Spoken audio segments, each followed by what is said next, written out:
Hey guys, Andrew here. Welcome back to the tutorial. In this video, I'm going to show you how to share files using a link using the WeTransfer. So once you're on the WeTransfer website, guys, all you have to do is to click the three dots on the lower right hand side first and foremost, and you want to choose the option that says create link.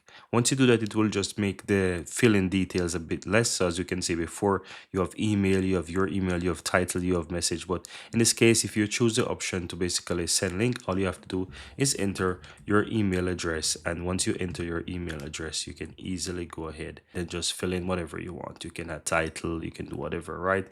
Also, you want to go ahead and upload the file. So you want to click and add on the upper right. You want to click and add there. You can choose to add a file or a folder. It's really up to you. You have both options. But once you do that, just basically fill in whatever you want. Choose the option to click and continue. If you want to make this last for a longer time, you can basically choose if you want it to 1 year, forever, 60 days, 7 days, whichever, right? Choose whatever you want, right? And then basically click and continue. Once you do that, you can choose if you want to track the download or anonymous download. You basically choose the option for anonymous. If you're trying to use a free plan, if you have a paid one, you can choose to track it and just choose the option to get link, and you'll be able to receive the link once the verification code comes to your computer. Once the verification code comes to your email, you enter the verification code and you'll be able to receive that particular link so you can share it with whoever you want. And that's it.